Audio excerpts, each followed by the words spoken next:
Alors vous vous souvenez, il y a 3 ans, on était allé voir un dingo du Malawi. Depuis, il a beaucoup parlé à son psy. Et son psy lui a conseillé de changer de fish room. Donc on va rentrer et voir ce qu'il en est. Bonjour. Salut. C'est vous le dingo? Oui, c'est moi.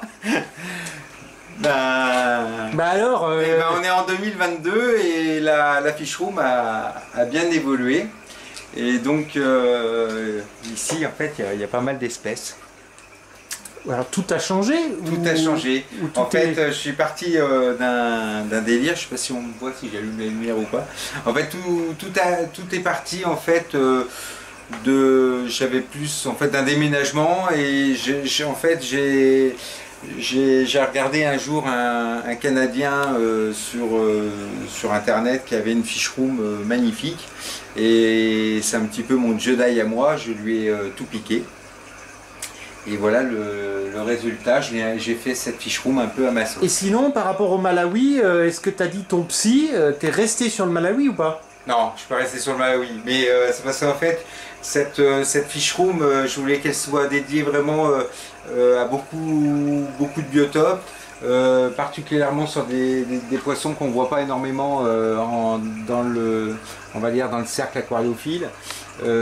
Bon là, il faut pas regarder un petit peu les vides. J'étais en train justement, tu m'as pris de court, j'étais en train de nettoyer C'est ma spécialité. les aquariums.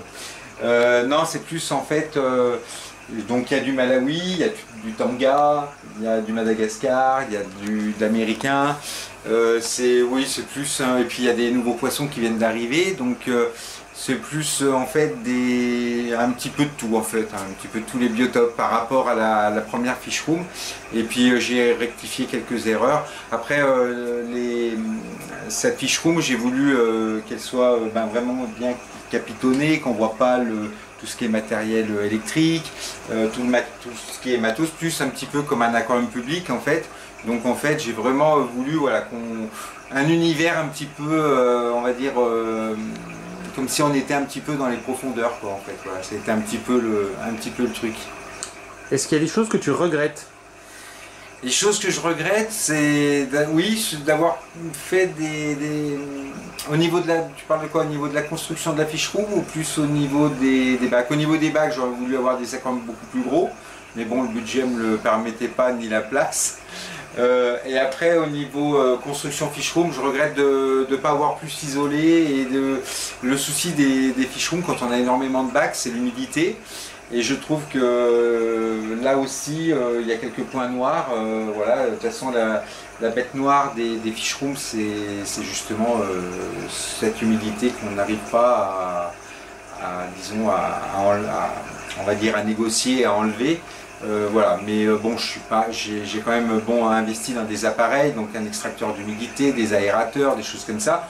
Donc c'est quand même bon. Puis j'ai voulu vraiment faire une fish room aussi où on est bien, où on n'a pas besoin on n'est pas en surchauffe, hein. La température moyenne de la fish room en règle générale c'est 24 l'hiver, 26 l'été, donc on est bien, on n'a pas besoin de... Voilà, bon là je me suis habillé en tenue de combat parce que j'allais faire les vitres, mais voilà, c'est pour répondre à ta question. Elle est beaucoup plus grande qu'avant ou c'est une illusion? Non, elle est beaucoup plus grande qu'avant, donc c'est pas une illusion.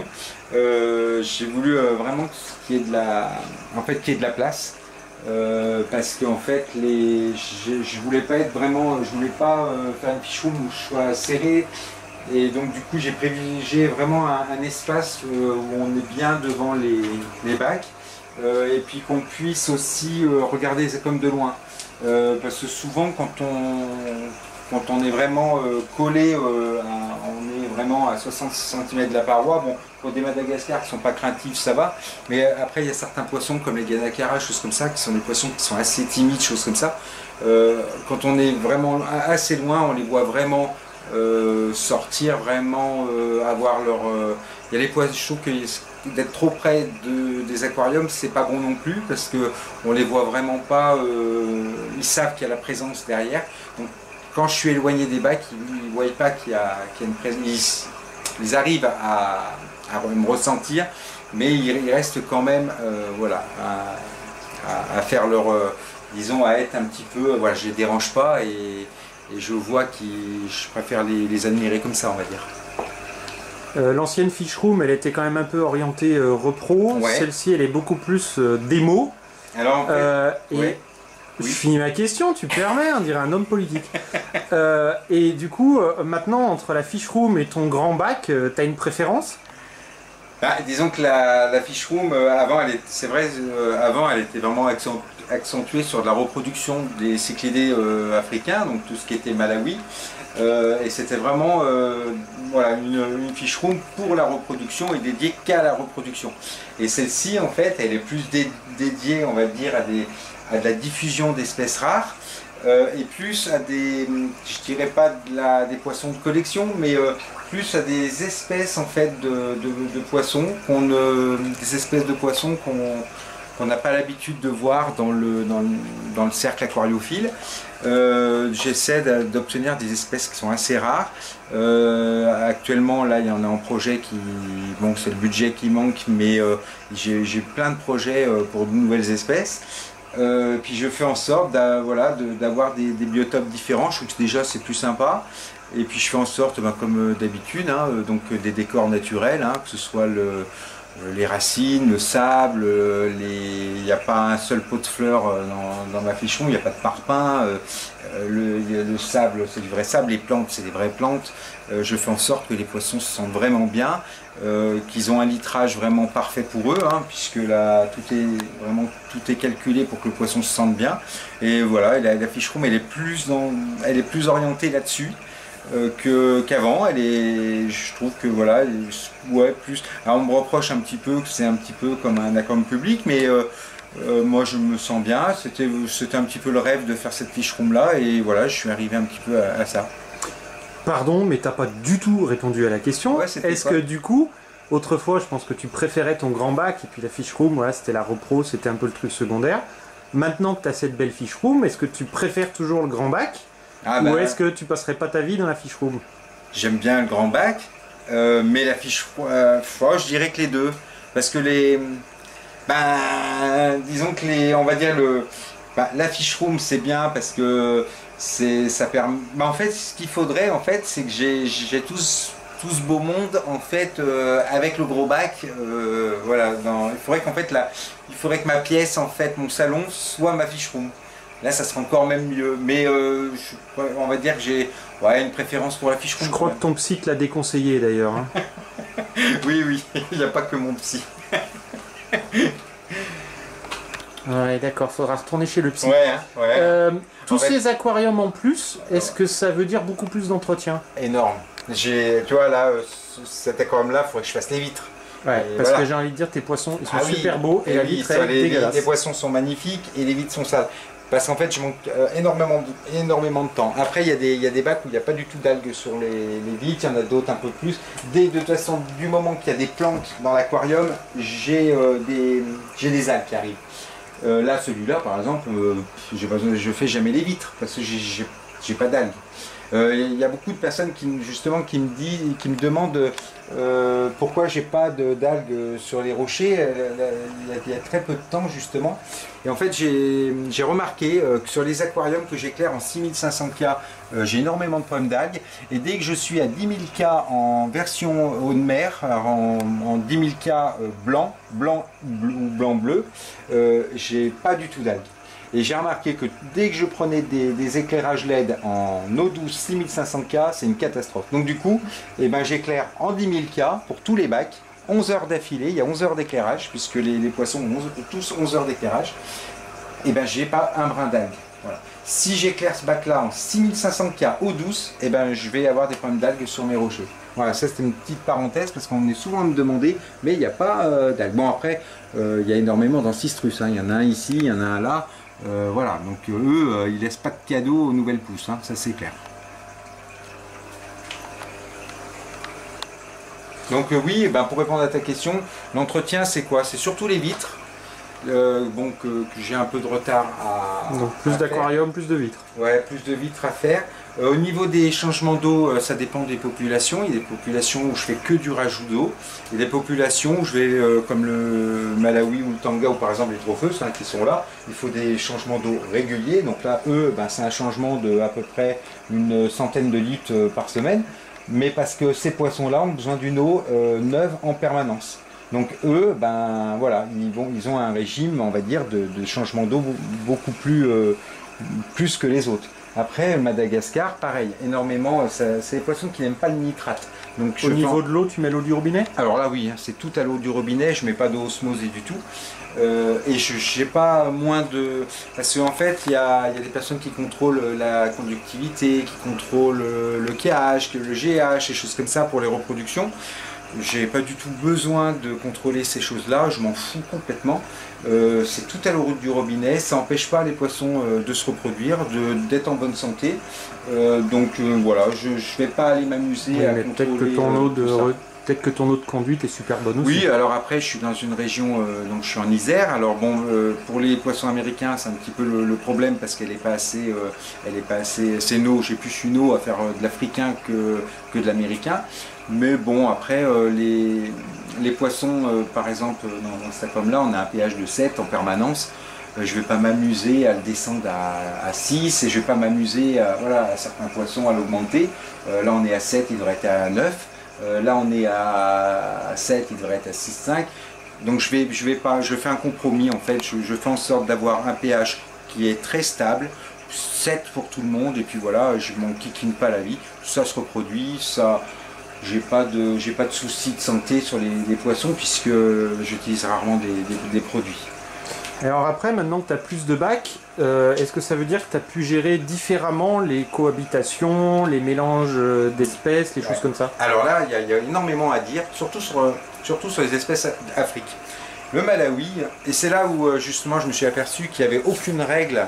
Souvent, sur les forums, les choses comme ça, on nous dit il faut un trio de ci, un couple de ça, ben, telle espèce ne peut pas aller avec telle espèce. Et c'est complètement faux, parce que la plupart des aquaphiles qui maintiennent ce genre de discours-là ont toujours élevé leurs poissons dans des litrages, par exemple, dans 500 litres, 600 litres, 800 litres. Ils n'ont jamais maintenu un couple, ou même 4 poissons, 4 cyclidés africains, par exemple, des solosies, ou n'importe quel cynotilapia, n'importe quel cyclidé Afrique, qu'on le maintienne dans un 240 litres, 400 litres, 800 litres, 2000 litres, il n'aura pas du tout le même comportement. S'il est en groupe, il n'aura pas le même comportement. Par exemple, il y a un petit truc tout con. Là, on a du Melandium zobomaganga. Ce poisson-là, en fait, il était dominé par le cyno qui était ici. Quand ils étaient, parce que lui, il était en trio. Lui, il était en couple.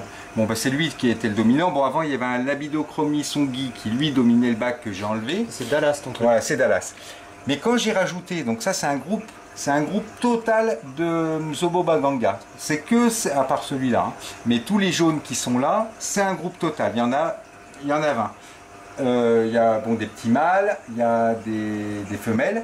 Et ben, du moment que j'ai rajouté ce groupe-là, et ben, c'est le groupe qui a dominé le bac, et le cyno qui lui était le dominant, et ben, il a perdu sa place. Si j'avais laissé un trio, ou même voire un couple, ben c'est lui qui aurait été toujours le dominant. Mais on peut pas, c'est très difficile d'aller dire, voilà, tel poisson, comment expliquer? C'est en fait, déjà la maintenance en groupe de poissons, après, ben, il y en a, oui, il y a des petits malins qui vont dire, bah oui, mais alors quand ils seront adultes, ça va se castagner. J'ai déjà fait, c'est pour ça que j'ai mis ce groupe-là, j'ai déjà fait en adulte, et en adulte, non, ça va être un groupe, et c'est sûr, c'est eux qui vont dominer le bac. J'ai remarqué que les espèces comme ça, quand moins il y a d'espèces, par exemple, on choisit 2 espèces, voire 3 espèces pour un bac, on les met en groupe, et il n'y a pas de casse. Par exemple, un cynotilapia, voilà, un cyno, c'est le Aphradip là, qui est là, que j'ai reçu il n'y a pas longtemps. J'ai entendu dire, ah bah tiens, il met 2 mâles dans un 240 litres, ça va ça va faire le fiasco. Non, parce que je suis dans un 240 litres. Je ne suis pas dans un 400 litres. Je suis dans un 240 litres. J'ai une dominance qui est minime. Donc les deux mâles, ça ne pourra caler. Et on ne peut pas aller dire, bah tiens, tel poisson, il y aura de la casse. C'est comme quand j'ai fait le 2000 litres en tanga, quand j'ai mis des Neolamprologus avec des Trophéus, il y en a qui s'arrachaient les cheveux. Mais j'ai maintenu un groupe de 8 vous pouvez aller voir la vidéo, hein, et les cypris, les Trophéus comme ça marche dans un 2000 litres, il y a 3 mètres de façade, ça ne peut pas marcher dans un 500 litres. Quand les Trophéus sont revenus dans un bac de 500 litres, j'allais pas mettre bien sûr des cypris dans un 500 litres. Mais c'est le Malawi, c'est pareil, le Malawi, qu'on passe d'un 200, 400, 800, 600, donc le litrage déjà change le comportement des poissons. Et en plus de ça, et c'est ça qui est fou, c'est que c'est la maintenance. Si on fait une maintenance en groupe, elle sera complètement différente qu'une maintenance en trio.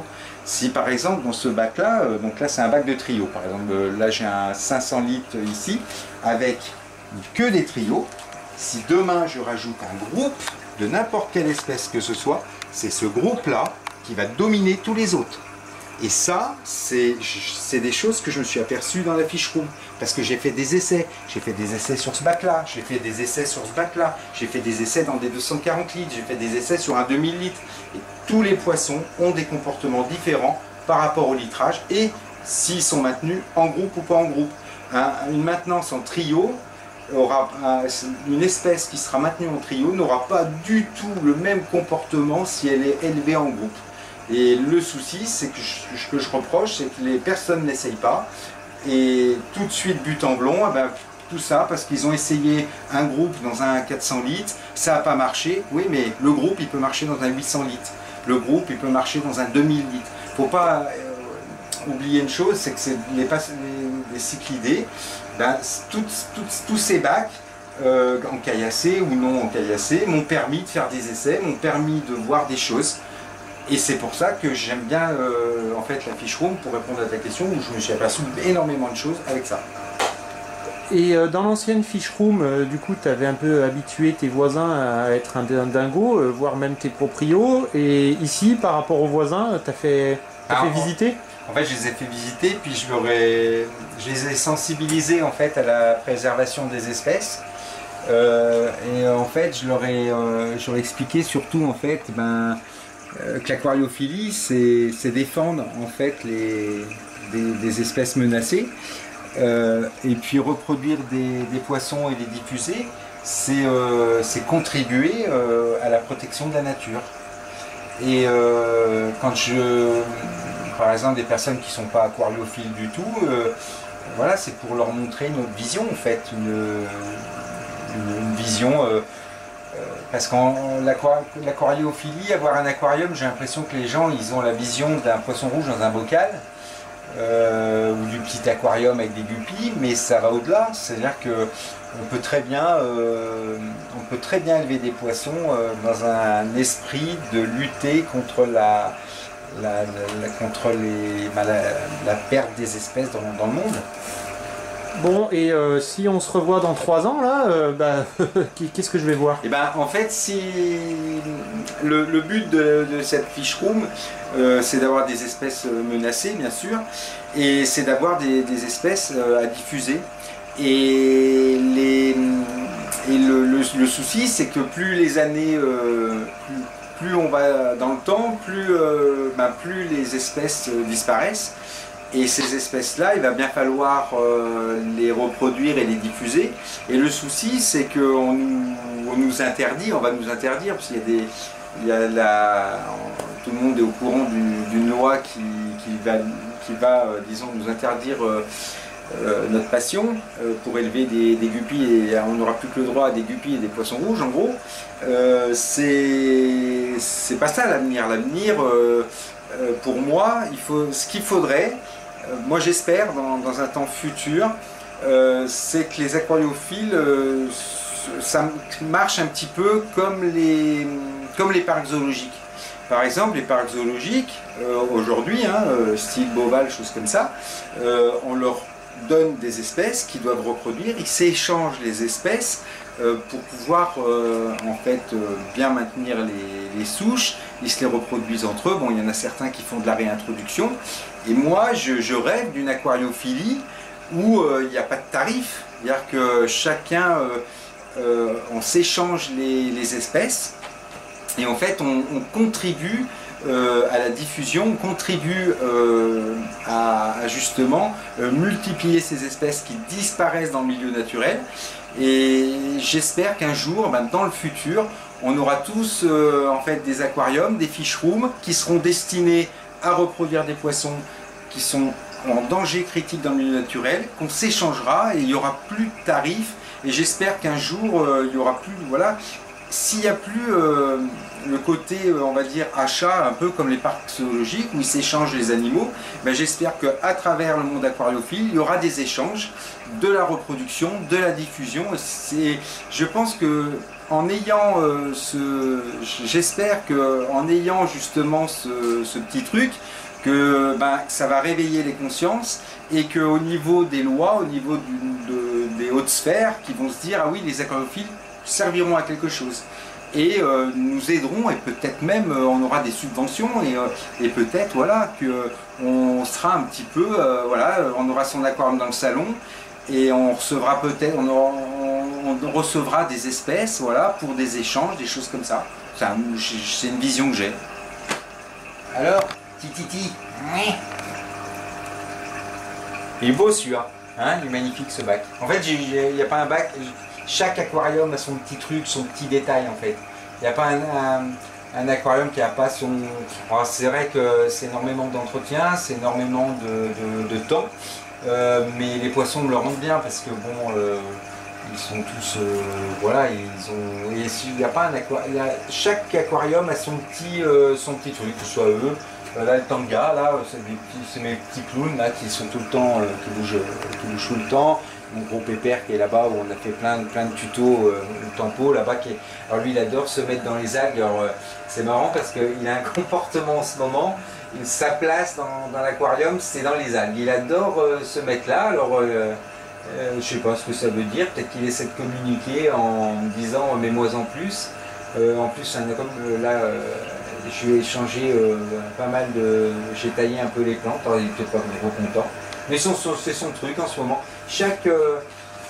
Vraiment, chaque aquarium a son truc, chaque cyclidé a vraiment son comportement, voilà, il n'y a pas un poisson qui a... ils ont tous plus ou moins leur caractère. Et voilà, et je trouve que ça c'est bien. Voilà, donc pour conclure sur ce film, sur ce tuto, l'avancée de la fish room en 2022, voilà, c'est toujours la même chose, c'est la passion des poissons. Bon, quand même, tu l'as pas dit, il y a 3 ans, tu faisais une vidéo pour présenter ta fish room à ton assos. Oui, là, 3 ans plus tard, tu as une chaîne YouTube, donc qu'est-ce qui s'est passé? Ah oui, c'est vrai. Oui, le film, en fait, le film que vous avez vu, c'était un film pour présenter une association aquariophile. Donc il n'y avait rien à voir, c'était pas un film qui était destiné du tout à être sur une chaîne YouTube. Et après, j'ai créé cette chaîne. En fait, au début, c'était un petit peu... comment dire, quand j'ai fait cette chaîne-là, c'était pour partager ma passion, pour énormément partager en fait sur les méthodes un petit peu, pour parler un petit peu de tout ce qui est matériel, tout ce qui est en fait aquariophilie en fait. Et c'était en fait un petit peu comme ça. Je suis pas youtubeur, donc j'ai une profession à côté, hein, je travaille. C'est pas, il n'y a aucun revenu, et je me suis juré quand j'ai fait cette chaîne YouTube qu'il n'y aurait aucun partenariat avec qui que ce soit. C'est-à-dire que si j'ai envie de dire JBL c'est de la merde, et je dirais que c'est de la merde.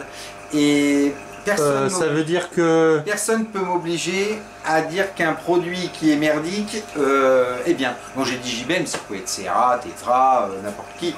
Ouf, Fluval par exemple. Mais en fait, c'était un petit peu le truc, c'est qu'en fait, voilà, au début, en plus, je crois que la première vidéo, le premier tuto, c'était sur une filtration, c'était une pompe externe de chez Fluval. Mais si la pompe de chez Fluval, elle marchait pas, j'aurais dit, ça marche pas, c'est une grosse daube. Et j'ai aucun partenariat avec n'importe quelle marque, je touche pas 1 euro.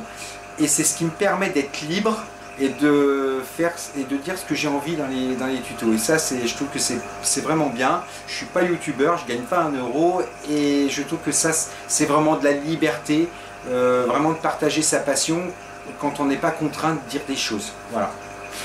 C'est un petit peu le truc. Voilà. Alors n'oubliez pas surtout, hein, c'est de vous abonner, de partager, de commenter. Voilà, un petit partage ou un petit clic sur la cloche. Alors il paraît que quand on clique sur la cloche, ça veut dire qu'à chaque fois vous recevez les notifications pour les prochaines vidéos. Voilà, mais alors n'hésitez pas, voilà, j'en profite pour passer le message, parce que dans les dernières vidéos, je ne sais pas si vous avez vu, mais j'évite de dire abonnez-vous, je trouve ça cucu. Donc si vous, là je vais le dire pour celle-ci, je dis abonnez-vous, n'hésitez pas à commenter et à partager. Allez, à bientôt pour un prochain tuto.